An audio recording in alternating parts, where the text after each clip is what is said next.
I think what it means to me is that representation is really important, and that sometimes many of us come from homes where we have to be the first to do something. We have to be the first in line to make something happen because there isn't a blueprint for us, especially with getting a master's and a PhD. There was no blueprint for me. Becoming a therapist, owning a practice, there was no blueprint for me. So I think it really just represents how important representation is, how we can have the courage to do something, and that our imagination can really take us the distance. This is Heard Business School, where we sit down with private practice owners and industry experts to learn about the business of therapy together. I'm your host, Michael Fulwiler. Identifying and establishing your niche is crucial for building a successful therapy practice. Today's guest is Dr. Justin Keith Dodson, a licensed professional counselor based in Memphis who specializes in adult men's mental health. A trailblazer in the field, Dr. Dodson was the first Black male to obtain a PhD in Counselor Education and Supervision from the University of Memphis. He started his private practice in 2020, right in the midst of the pandemic, and has since built a thriving business. Dr. Dodson has been a Heard member since 2023, so I've had the opportunity to get to know him over the last few years, and I'm grateful for our friendship. In our conversation, Dr. Dodson shares how his journey from nonprofit work to private practice shaped his approach and how he identified his niche in men's mental health. He discusses the challenges he faced early on, from financial management to client acquisition, and the strategies he employed to overcome them, offering practical advice for therapists looking to define their own niche. Additionally, he explains the importance of finding a niche that resonates with your passion and the needs of your community. Here's my conversation with Dr. Justin Keith Dodson. Enjoy. Dr. Justin Keith Dodson, welcome to the show. Hey, Michael, I am so glad to be here. Thanks for having me. We're excited to have you on. You are a specialist in men's mental health. You recently chatted with Clay from Love is Blind on Instagram Live. So shout out to Clay if he's listening. Before we get into you as a therapist and your work with men specifically, would love to chat about how you decided to become a therapist. I know when you were in undergrad, you actually wanted to be a lawyer. Could you talk about why you changed your mind? Yeah, as a kid, growing up, people would always ask, what do you want to be when you grow up? And I think lawyer is like that default profession that people add because they think it makes you a lot of money. But I was very loquacious as a kid. I was really curious, and I was always trying to problem solve things. So I think that lawyer really fit what I thought I should be doing, and what I was good at. And so I did mock trial and studied with that and had a lot of success with it, with traveling as a high schooler. And then when I was introduced to psychology in high school and in college, it just made sense because I think all along I was really looking for a profession to use a gift of talking. And let's just face it, therapists, we don't add and do math very well. So me doing anything in engineering with my hands or doing anything with adding or subtracting was really going to be out of the question. So how do you use your gift of being empathetic and talking and problem solving? Oh, there's psychology, there's counseling. Let's look into that. So I majored in it, stayed with the same major all 4 years, unlike my friends who were changing majors every year. Applied to one graduate school, not the 10 that they told us to. Luckily, I got in, and it has just been a journey since then. It's funny you say that because that was exactly my experience as well. When I was in undergrad, I was an English major. I was a pretty good writer. I thought I was a pretty good communicator. So law just seemed like the logical career for me as well. And now I'm in marketing. So yeah, look at you now running the show. So you mentioned you went to graduate school. You were the first Black male to obtain a Doctor of Philosophy focused in Counselor Education and Supervision from the University of Memphis, which is an amazing accomplishment. You were also the first Black male to obtain a Master's of Science in Professional Counseling from Lipscomb University. What does that mean to you as a Black man? As much as I talk about being the first, I think this is the first time anyone has ever asked me, what does that mean to me? I think for me, it is representative of what courage looks like. So if we think about it, Black males are not widely represented in counseling. We even know statistically that under 4% of psychologists are Black male. And so even when people come to me for therapy, they say, oh my goodness, thank goodness I found you because I've been looking for a Black male therapist in some cases. But I think what it means to me is that representation is really important. And that sometimes many of us come from homes where we have to be the first to do something. We have to be the first in line to make something happen because there isn't a blueprint for us, especially with getting a master's and a PhD. There was no blueprint for me. Becoming a therapist, owning a practice, there was no blueprint for me. So I think it really just represents how important representation is, how we can have the courage to do something, and that our imagination can really take us the distance, right? There was no plan or person for me to look at and say, oh, this is how you do this. I had to truly imagine my way to it. And obviously, I just didn't sit there and think about it. But, oh, this is what I can think. Well, let me go see how I can make that happen. Let me go ask the right questions. Let me stick my head in a room. Let me take the test and see what happens. And so I would say that that's what that means to me. I've talked to other Black therapists who were the only Black student in their whole program. They didn't have a professor who was Black. Was that your experience in graduate school? Absolutely. So where I went, it's a Christian school. And so the population was predominantly white. And I loved my experience there. I won't take anything from it. And it was great where I had a good community of friends that really become family. I think that what I noticed is that when I was in class and we would talk about race-related issues, everyone would turn around and look at me.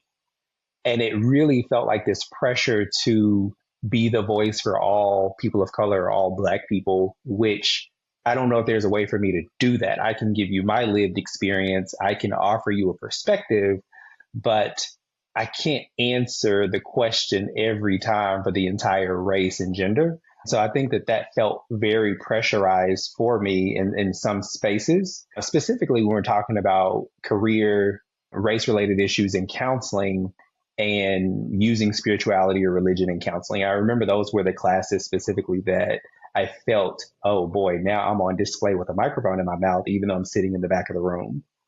But even in counseling conferences, I went to a conference over the weekend. There were only 2 Black men in the room the entire weekend. So it's definitely not uncommon to be one of few in a room. But I think that just tells us that we have a lot more way to go in creating safe spaces, in creating careers and salaries that equate to the gift and the talent, and giving people a reason to want to seek therapy, giving people a reason to want to be therapists to provide the service. Yeah. Could you talk a little bit about why you feel like there isn't more representation of Black men in therapy? So I think that in general, when we look at the therapist or social work or social services, it's one of those professions where it requires the most education, but it gets paid the least. And then also, I remember one of my first jobs working with adolescent males. I remember one of the boys, he was from inner city Memphis, and he said, well, why do you have this girl's job? And to him, 15-year-old Black male, he thought that being a therapist was a girl's job. But I understood where he was coming from, because typically you've only seen or mostly see women in these spaces, just like in graduate school or studying, practicum, internships, education. And so I can't fault him for having that perspective. I think that it happens because therapists aren't paid adequately. People don't know that it's a profession that they can go in. If I've never seen a Black man in that position and I may be curious, I may not think that I have access or the ability to do it. So I think when you stack those factors up, you see less and less people. I do think we're going in the right direction, though. And I think that there are a lot of platforms, and I've seen more Black male therapists in these spaces, especially on social media. It really shows you who exists in the world outside of what you know. So I think we're trending in the right direction. Hopefully we can continue doing that. Hopefully we can provide more scholarships and reasons for people to be interested in that, and not just law or medicine or sales and business, but really trying to heal people. I love what you're doing to change that narrative, the way that you show up on social media as well. I want to talk about that and the work that you've done in the media. I also want to come back to the fact that you work with a lot of men, and Black men specifically as a therapist as well. Before we get into that, I'd love to talk about your journey into private practice. So you graduate from graduate school and you don't go into private practice initially. You go No. into nonprofit work, and actually private practice wasn't even on your radar. Right. Yeah. Could you talk about that experience and then why you ended up making the switch? Yeah. So private practice wasn't on my radar coming out of graduate school because I had this misconception that it was such an unstable way to live and that you weren't going to have regular income. I also think at that time coming out of graduate school, nonprofit work, agency work is really that gateway drug for therapists, where that is our entry into the profession because they are who are at the job fairs when you're looking to get a job. They are who is offering internships, right? And so you go with what you're presented with, and it kills two birds with one stone. You get hours for licensure, and you also get a paycheck. No matter how small that paycheck may be, it's somewhere to start. So I think when I started seeking employment, I had applied to so many jobs, Michael. I was showing up for job interviews for jobs I didn't even know what it was for. You called me, I'm going to show up. I don't even know if I can do this, but I had applied and I lost track of how many jobs I was applying to. And then I got offered a job with an agency that I had interned with previously. And I got the job offer 2 weeks before I graduated with my master's. And I think at that time in 2013, my salary was $32,000 to start. And believe it or not, at that time, that was high in comparison to the jobs and the salaries that I had been offered. So I went with that because it made the most sense to get me in the door somewhere. So I think therapists go that route because that's what we're presented with, and we may not see what future holds for us, but I'm glad that I went into private practice eventually, and especially when I did during the pandemic. It seems like it's going into nonprofit work, going into community, mental health, or, if you're lucky, maybe you can get a good job at, a group practice. So you mentioned during the pandemic, you made that switch. Was there like an event or series of events for you where you were like, I need to start my own business? I went into private practice because ultimately my definition of success began to change, right? So starting in nonprofit work out of graduate school, that's where my threshold for success was. You get an agency job, it's stable. And then the more I got into the work and I understood the behind the scenes, so I was an intern, a direct care staff, a therapist, and then I was called back for an assistant director of clinical services position. So in my mind, this is the pinnacle to success. This is what you want. You have the degree, you have the office, you have the title, it makes sense until it no longer made sense. And what I mean by that is I think what therapists see is that I grew to a place where I saw what was more of what was wrong and bad about the agency and the work versus what was good and right. And then my definition of success became freedom, to be able to fall back in love with clinical work, to do a work that didn't have restrictions based on all of these contract agreements and based on leaders operating from fear. Now, I will say I don't take anything away from the jobs that I've had. I think I know I needed them in order to get to where I am. I wouldn't be able to work with the healthcare professionals that I work with now, the athletes, the business owners. I wouldn't be able to work with those individuals if I hadn't had those experiences, because ultimately that's where I got my grit and grind from. That's where I learned how strong and how assertive I can be. Business entrepreneurship is a completely different beast, but those jobs helped give me some skills that I need in order to sustain here. So I went into private practice so I can really have the freedom and the flexibility so I can do a work that makes sense to me. I went into private practice because I didn't want to suffer anymore at the job that I was at. It got to a place where I was getting physically ill just going to work. And so I knew I needed to make a change. Did you ease into it, or was it something that you left your full-time job and you just decided I'm going to do private practice full-time? No. So luckily, and I know everybody has their journey, I eased into it. So I had my job full-time.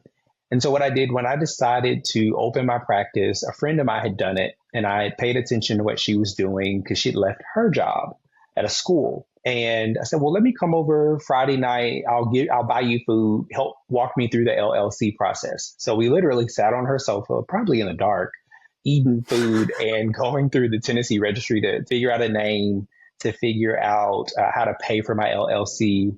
And I went home that night with a private practice. Didn't have anything, didn't have a client, didn't have a fee. All I had was a name and a document that said this person is legit. Got my EIN number. And then I used DoxyMe, which is a free platform, and I would see clients there after work. So I'd leave my job at 4:30, rush home, see a couple of clients during the week, and that's how I eased into it. So by the time I went full time, and I started that in 2020, by the time I went full time in 2022, I only had 9 total clients. But doing it part time, that was a lot, right? Because I'm only seeing a couple of people during the week. Maybe you come, maybe you don't, no big deal, because I have the salary that I'm depending on. And so I created a business bank account. I think at that time, sometimes people were cash apping me their payment for therapy, but I eased into it, a few clients a week using a free platform, DoxyMe, in the corner of my bedroom, only offering virtual. And then I got to a place where I could rent a space. And when I knew I was going to leave my job, I started taking the preparations behind the scenes to get a better platform, get some documents in order, market myself. How did you get those initial clients? Was it just word of mouth, referrals? Were you listing your practice on any directory sites? My first few clients when I started practice in 2020 were word of mouth. My friends knew that I had a degree in counseling. They knew that I was good at what I did. And they would say, hey, I know a therapist. Justin, can you see this person? And for years, I'd have to say no because I thought I was going to go the leadership route in an agency. And I just never entertained the idea of private practice. So my first few clients were because of friends of mine that believed in me and that knew me for years and years, that referred people to me that they knew were looking for a therapist. And so when I finally positioned myself to be able to receive them, they just started coming in. So then I realized, from a business perspective, the better of a job you do, the more people will refer someone they know to you. And my first 6 months. And I still continue to have a pretty good percentage of people. I would say half of my caseload, if not more, are due to word of mouth. And then I got a Psychology Today profile. And then that's when it started to ramp up a little bit. And then I started to connect with other professionals in the field to fill my day. Because one thing about private practice that they don't teach you, it is lonely. It is lonely, especially when you're starting out. I'm going from being around 150 people a day to you may have a session at 9 a.m., you may have another one at 6. What do you do with your day? And so I think that was something that just blew my mind, that how lonely it was. But that's how I eased into it. And now I get to be full time and it's been sustainable. Were you working with men initially, or were you working with kind of anyone who reached out? Like, did you turn people away? Did you refer out? Or were you kind of just working with any clients that you could? So my background is working with adolescent males. So that's where I started in the nonprofit world. And then I worked as a college advisor, and I worked at a health science center working with men and women who were in the health sciences field. When I decided to go private practice, I decided to niche down to adult men only because I considered the young men that I used to work with, they're going to grow up to be adults. Where is their support? And so I wanted to position myself to work with a population of people that I knew well, that I even represented, and that made the most sense for me. So that's how I decided to focus only on adult men. When I started private practice, I think a mistake that I made was taking any and everybody that reached out for services, because you're really trying to balance being a helper, and a helper means sacrificing, at least that's what we were taught, in a way that you put yourself second. And then I'm also balancing the idea that, I need money. And this person represents an opportunity for me to practice my skill and earn money in exchange for it. So I didn't take everybody. I think I know I turned away a lot of money by not working with women or adolescents, but I wanted to stay true to what I believed in. And I wanted my practice to have some integrity. So when I say, no, I only work with this population, I really wanted to hold true to that. And luckily I've been able to do that. And so that's how that happened.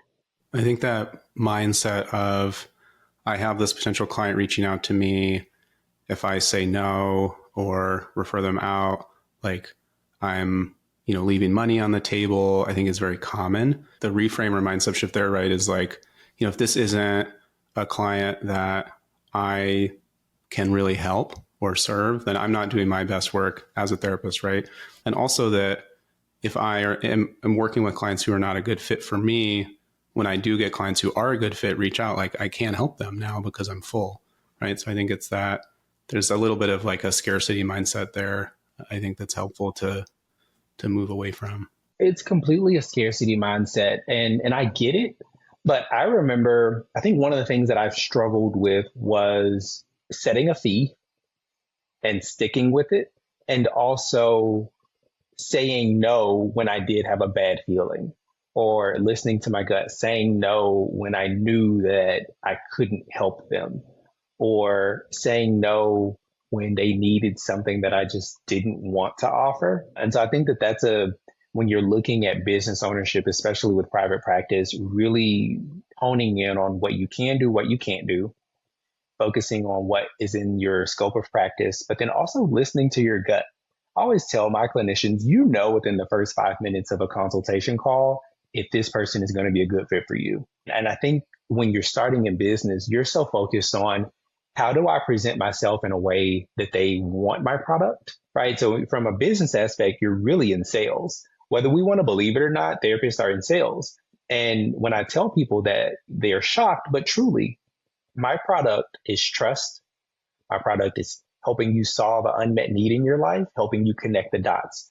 So I think first, understanding my product, figuring out how to communicate that, and positioning myself where I'm interviewing them as much as they are interviewing me.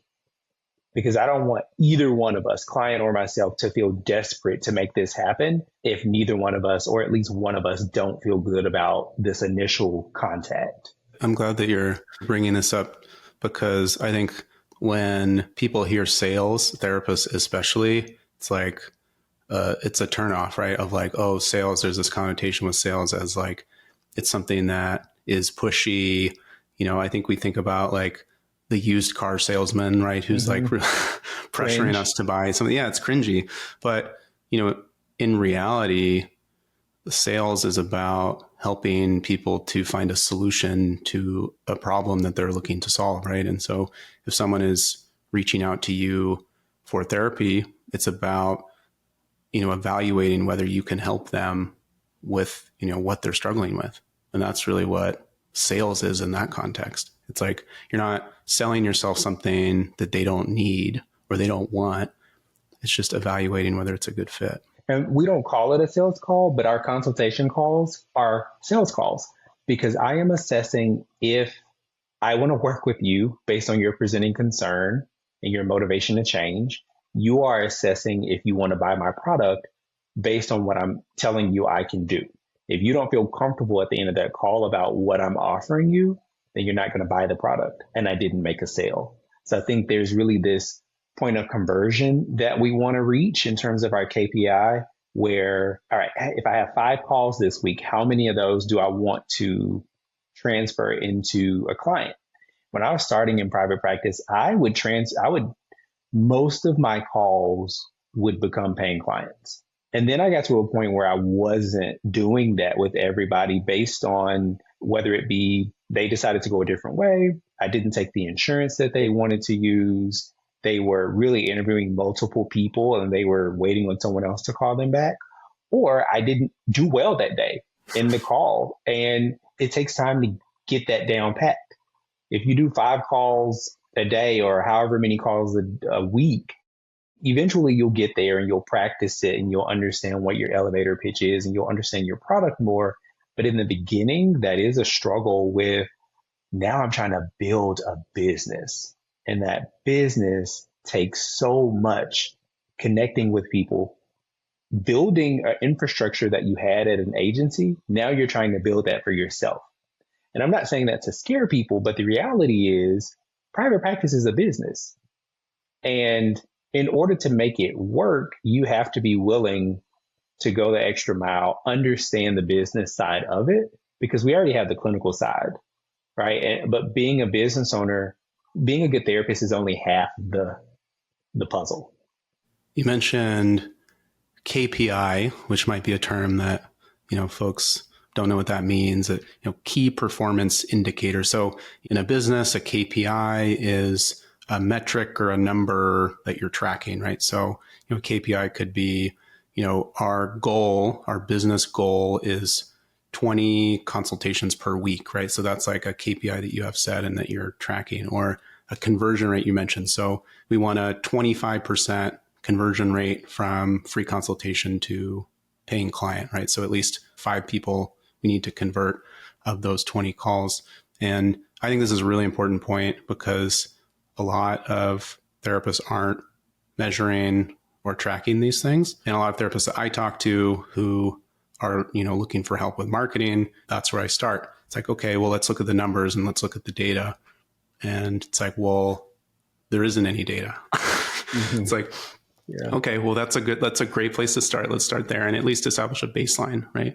Because you can learn a lot from the numbers. If you're doing a lot of calls and clients aren't converting, it could be that the sales pitch, the elevator pitch you mentioned, needs work, but maybe it's the type of clients that you're attracting aren't a good fit. And then that's maybe more of like a messaging problem on your website, right? Like maybe your messaging isn't speaking to them, or maybe if a lot of potential clients, they're not ending up converting because of fees, maybe your fees and your pricing isn't clear on your website, right? So there's changes that you can make to try and impact those numbers. I'm curious, what are the other things that you're tracking in your business? Like, what are you looking at and how often? I am tracking where people hear about my business. So where did they get referred? Was it word of mouth? Was it through a colleague? Was it through Google, Instagram? So I'm really wanting to know where so I can put more investment into that marketing tool. If we converted an inquiry into a paying client, why or why not? I'm tracking if they didn't convert, what was the reason? Was it because of insurance? Was it because of fee? Was it because of something else? So I'm also tracking that. And I keep a spreadsheet that all my clinicians fill out where we're really tracking, does this person need follow-up? And if so, how many follow-ups are we willing to offer before we let it go? Because again, we don't want to be that cringe car salesman, but you do want to make sure that if someone reaches out, I'm also tracking how quickly are we responding to people. I think one thing that we don't talk about when you're going into private practice, that as much as it is exciting that you're doing something on your own, there is this bit of an anxiety that comes with actually getting the business. And I don't know if that's weird for you to hear, or weird for anybody to hear, but I remember getting calls in the very beginning. And this is when I was secretly seeing clients while working my full-time job. And I would get a message and I would be anxious to call back. But then I realized, well, if you wait too long to call back when you work your nerves up, you've missed that opportunity because someone else has called them back. Because usually when someone is calling you, more than likely you're not the only provider that they're calling. And I do want people to shop around. I do want people to talk to multiple providers to make sure that they get the good fit.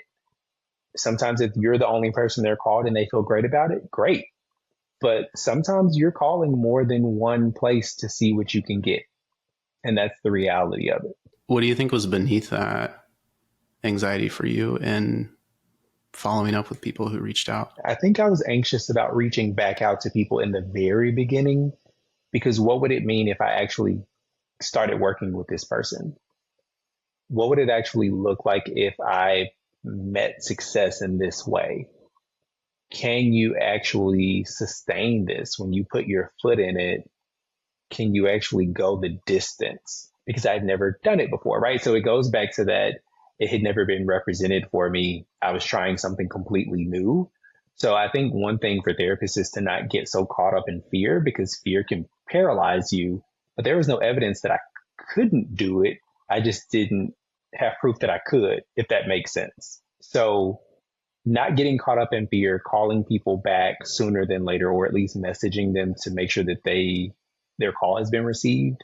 So back then, I think I was using my personal cell phone. And so now using programs like the Spruce app to manage my phone system have been helpful. Now I can track my response in incoming and outgoing calls and text messages. And so it's just looking at the growth of where I came from to where I am now.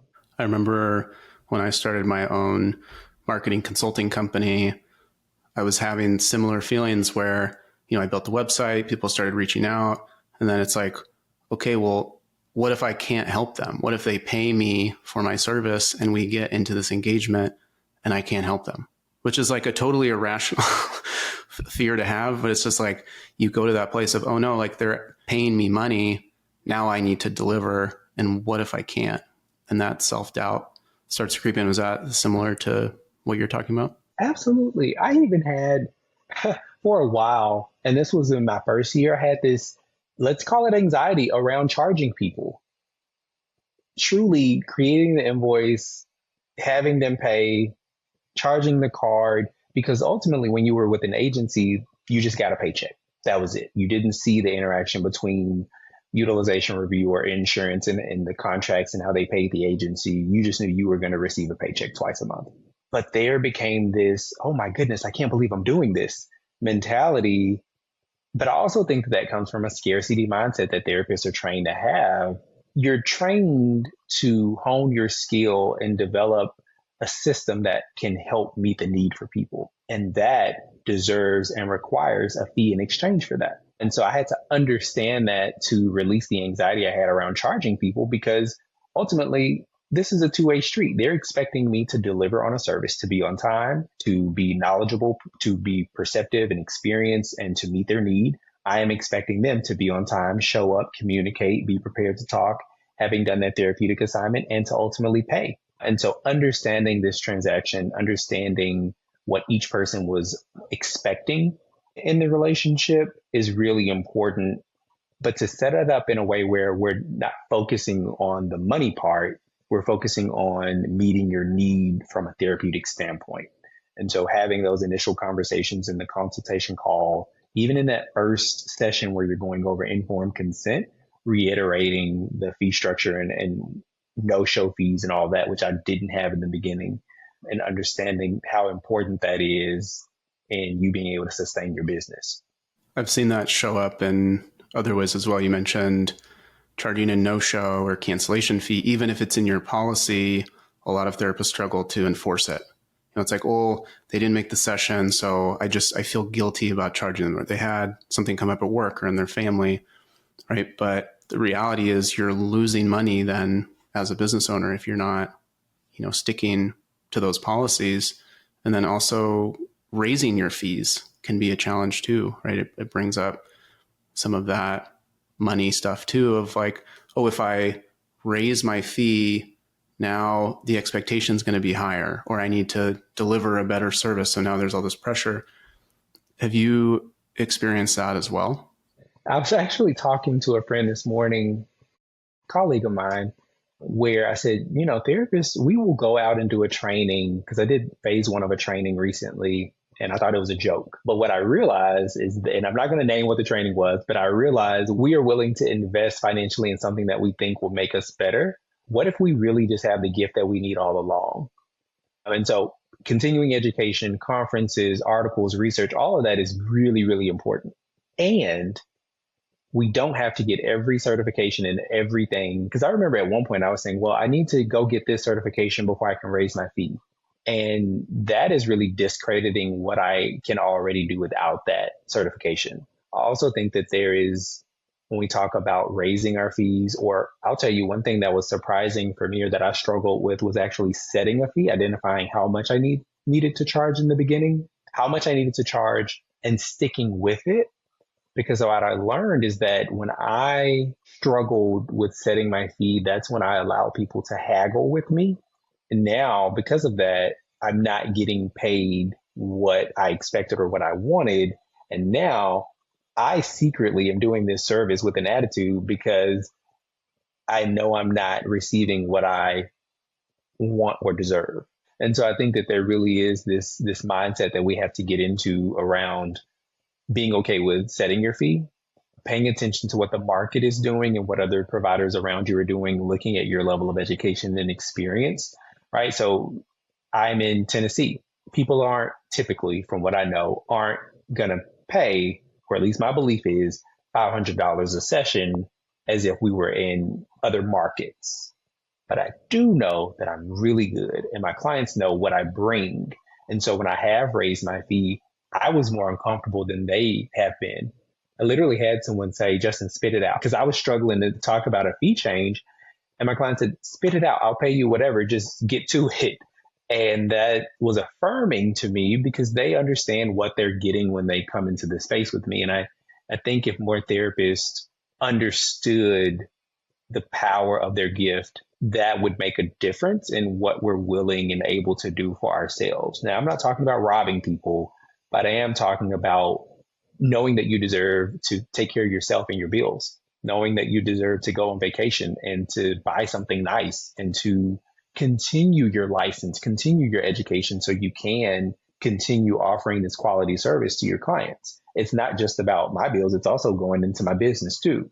How do I have the right decor? How do I keep it clean? How do I provide other services or having resources like water in my office to offer somebody?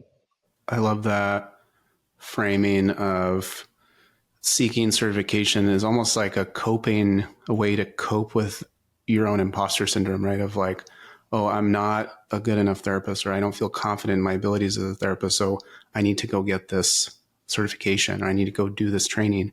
When like in reality, I'm sure a lot of those trainings are good and can make you a better therapist, but you may not need them to be a good therapist, right? Like you're already a good therapist, and it's really about self-belief. Trusting the degree that you paid and you went in debt for.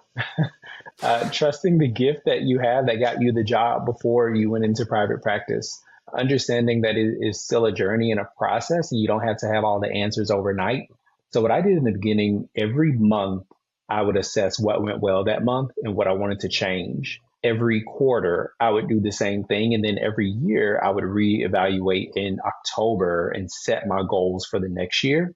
So every October, I'm sitting and I'm planning what does the next year look like in terms of time off. So I've increased my ability to take time off over the years because let's face it, when you're beginning, you're going to work as often as you can, whenever you can in order to make the money. And then as I progressed, I really said, well, a 6 o'clock session doesn't work for me anymore. A Saturday session has never worked for me. A Friday session doesn't work for me because I think we go against the whole idea of being in private practice when we're seeing 40 clients a week, when we're seeing 35 clients a week, in my opinion. I think the more clients therapists see, the less effective they can be. So I want to remember everything that you talked about. I want to be able to bring it up. I want to naturally know and have this attunement with my clients. And I don't know if I can do that if I don't even know who's talking to me. You've grown your practice from what we talked about initially. You had 9 clients, became a full-time caseload. Was there a certain point where you realized like, I want to hire and bring on more therapists and, build this practice into a group practice? Yes and no. And I don't mean to be shady when I answer that, but I've always considered, all right, Justin, you're going to build your brand. You're going to do what you believe in. And I ended up going into this group practice framework because other Black males around me wanted to study under me. They wanted to learn from me. They wanted to seek more. So the first guy that I started working with was really because he asked me, and he just called me, and I had been mentoring him for a year, and he said, hey, can I come and do something with your practice? And I said, yes.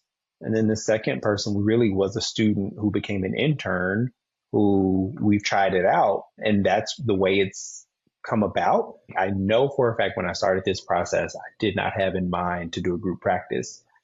5 years ago, I didn't think about doing private practice. Right. So I think I've learned in this process that the picture can change, and that's okay. And just because it's not what you thought it was going to be doesn't mean that it's bad. It just means that you're building capacity to do more than what you thought you could do or considered. It goes back to the representation we were talking about earlier, right? Like now as a private practice owner who is a male, there's other males who are looking to you, right? And so you can be that mentor that you didn't have when you were in their place. I think that's a really great thing to be able to, to give back? That is the goal. I think sometimes I can be pretty hard, but in my mind, I'm trying to recreate for them what I've done for myself. And I have to balance not imposing my career path onto them because mentorship and success could look different for them. So I think when you are honing skills of therapists around you, you really want to pay attention to what they are needing and what they are wanting, because I will give you the blueprint and teach you all day, but if that's not really what you want, then I'm doing both of us a disservice. And these days, time is valuable, so I don't want to do too much, or what people say doing the most. How do you think about your role now as not just a therapist, but also an entrepreneur? Because I imagine, most therapists, they go into private practice, they're just trying to get clients and like do good clinical work. They build up the business. Now there's an opportunity to expand, hire other therapists. Now you're working on your business, not just in your business, right? And you get to the level where you are now, where you're also doing speaking and trainings and teachings. And so I'm curious, how do you think about yourself as an entrepreneur, and how do you balance that with being a therapist? I think growing up and not having a lot really motivated me to have more. I remember my parents always teaching my brother and I, do better than what we did, have more than what we had. And so I entered into a field where they're telling you actively, well, just be okay with making $40,000, $50,000 a year because that's the max. And so I always rejected that narrative because that's not a life that I had imagined and that my daydreaming created. So I think the way that I balance that is knowing what I deserve and what I want and trusting my skill and my ability to get me that. How I balance it, so I have days where I do clinical work and I have days where I'm not seeing clients because I need to rest, I need to study, I need to do notes, I need to connect with other people, I need to work on the business. I got to a place where I was only working in it. And what I thought was working on it was really just being addicted to gathering information. So I'm on every podcast, I'm reading the books, I have the Audible, I'm going to the webinars, and I'm just collecting information. But I realized I never did anything with the information. So rest in peace to those notes that I took a year ago because I never saw them again. And so I realized that I needed to divide my week up. So now I see people clinically on Monday, Tuesday, Thursday, and I use Wednesday and Friday to do everything else around the business and also try to rest. Because believe it or not, well, you probably more believable, I'm exhausted by Thursday. And that's because I've sat with so many people and given everything I had. And so I have to recover. And so Friday, I try to restore that with connecting conversations with different professionals and using my gifts to do other things like speaking and consulting organizations and coaching other therapists. And so truly not only diversifying the income, but also utilizing my many gifts so I don't stay in this one singular way of business entrepreneurship.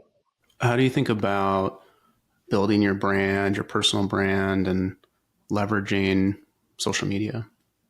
I consider myself old school. So social media, I'll admit, is a struggle for me because I really want to be able to protect and keep the counseling space sacred. And for a long time, I struggled with using social media because I didn't want clients to think, oh, is he talking about me?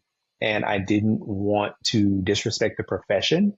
And I work with people who they value privacy. So not only am I working to be an ethical provider, but I have people that are high profile and I need to value this space for and with them. But I also have to understand that social media is a marketing tool. What I know is that it's not that it can't be the main marketing tool. I don't want it to be my only marketing tool, but I think I balance it by trying to create the content when I'm motivated. Then one thing that I'm trying to do now, starting now to the end of the year, is really increase my content and do better at it and produce it at a higher level to meet the aesthetic and the brand value that I believe I am. And so I have to think about if your ideal client is a version of you, in terms of some presenting concerns, in terms of their motivation to change, in terms of their career path, their business mindset, then what would I want to see?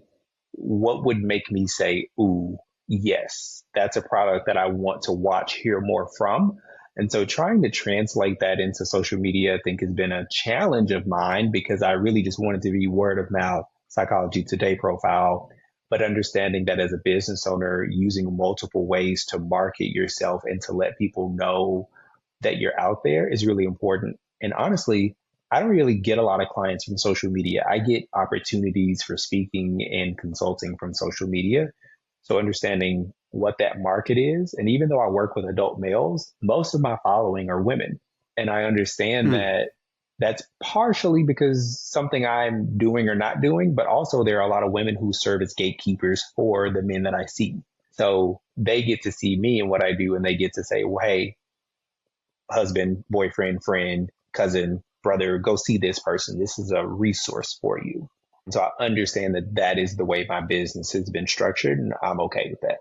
That's really interesting. So, are you finding that men typically aren't reaching out for therapy? Men do come to therapy. Obviously, I have a practice that specializes in adult men's therapy. Men are coming way more than what people think they are. I think that there are some men who, because they're still anxious or apprehensive about the process, that I have received calls from someone on the man's behalf. But as a professional, I always require the client to talk to me and have that initial consultation. That's really important to me because I want to see where you are, what your presenting concern is. I want to hear from you, be able to build rapport. You deserve to hear from me and to decide for yourself, even though his name was given to me, is this someone that I feel like I can build something with and trust? Because therapy is strange.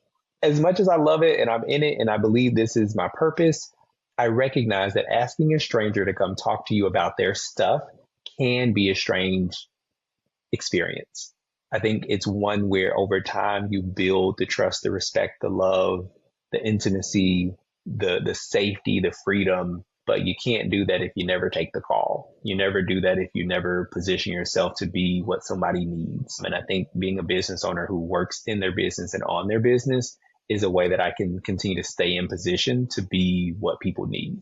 I think that it's changing and I'm glad it's changing. But as men, when we are growing up, we're told to be tough and, not cry. And that's the message that we receive, right? And so I could see the perspective of going to therapy and talking about my feelings and, my struggles as being a sign of weakness, right? Like I should be tough. I should be able to get through this on my own. And so I'm so glad that you are out there in the community and on social media and, having these conversations. What I've learned more recently, actually, the more we can provide a quality service and the better experience one of my clients can have, then they get to go and be an advocate and a champion for mental health. They can't do that if I offer them a sucky service and they hate it. Then they're going to talk bad about it to the people around them. And even if I'm their friend and I'm hearing what they're saying, I'm not going to be motivated to go seek therapy, especially as a man where it hadn't always been accessible to me or I didn't have the freedom to be curious about it. And so I think that doing a consistently good job doesn't mean that you're going to be the right fit for everybody that calls and comes into your office. You may realize after a session or two, oh, this really isn't going to work. And then having the courage and the skill to be able to communicate that. But I think the better we can provide the service, the more we give people an opportunity to speak positively about it. And that just becomes a trickle down effect, just like talking publicly about what therapy is and what to expect. I think the more we can engage people around it, the more we can dismantle this stigma. Does that feel like a big responsibility? Like if there's a man who's reaching out for therapy and doesn't have a good experience, and then maybe that's his only experience with therapy, that has to feel like a lot of pressure. I feel excited about those experiences because I know what you're now expecting. And I know that I can do better than that. I actually feel more pressure when people say, hey, you're really good friends with this person. They told me to reach out to you. I feel more pressure about that because now multiple people are expecting something versus just this one person that may have had a bad experience previously. So I do ask in my consultation calls, what's your expectation of me? And I don't think a lot of therapists, clients are always surprised by that question, but I want to know what you're expecting of me because I'm going to tell you what I'm expecting of you. But I feel more pressure when I get the word of mouth referrals. And that's exactly where I want to be. So it's odd to say that out loud now that gives me more angst than anything. What other questions are you asking, if you don't mind sharing, on those consultation calls? So I like therapists, even when I'm coaching therapists, to begin doing consultation calls. So first, we really want to be mindful of the amount of time that we're offering. Now, I know some therapists charge for their initial session in terms of a consultation fee. I don't charge a different fee for my first session, but for that consultation call, it's complimentary.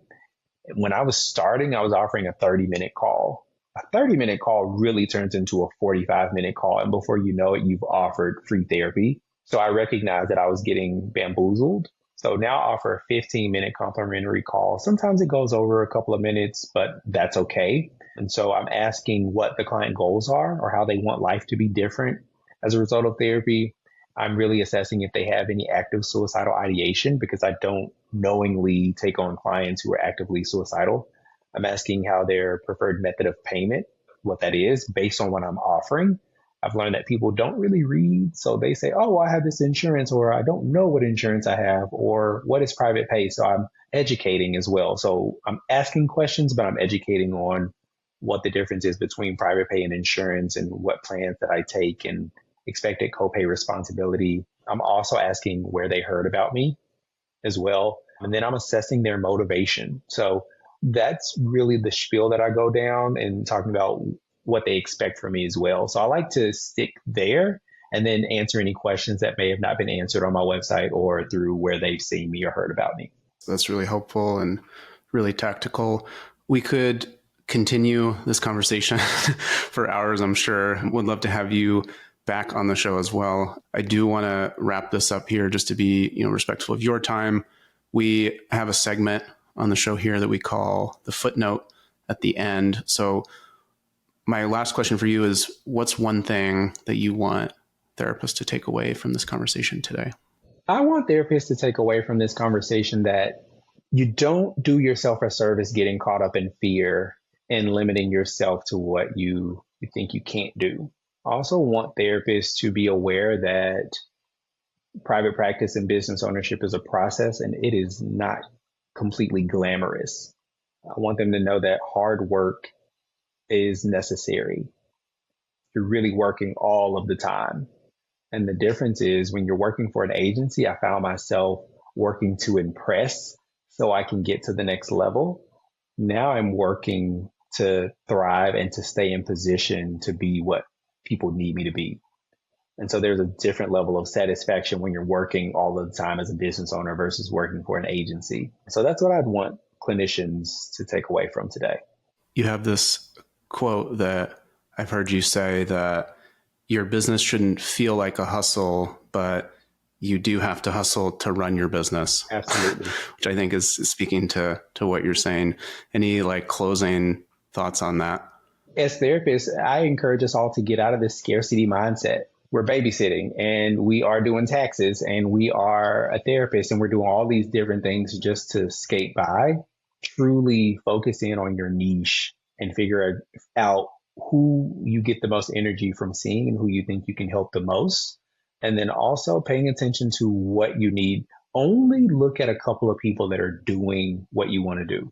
In the world of social media, we can get so lost and caught up at looking at any and everybody when everybody doesn't represent what our brand is and what feels good to us. I think when therapists realize you are a brand, that's where it starts. You are your own brand and you're picking and choosing what other people are doing to add to what you want to create. Love that. Dr. Dodson, where can folks connect with you if they're interested in learning more about the services that you offer? Absolutely. So I love to engage with people on social media. So follow me on Instagram at It's Dr. J Keith, Keith. And people can visit our website at navigatingcouragecac.com to learn about our services, to book a free consultation call. and to pay attention to social media to look at all the great things that we have going on and some upcoming things that we will have rolling out. Amazing. We'll drop those links in the show notes. Dr. Dodson, thank you so much for your time. Thank you. Thanks for listening to this episode of Herd Business School, brought to you by Herd, the financial back office for therapists. Visit the Herd Resource Hub at joinherd.com to support you in your journey as a private practice owner. And don't forget to subscribe on YouTube, Apple, Spotify, or wherever you get your podcasts. We'll see you in the next class.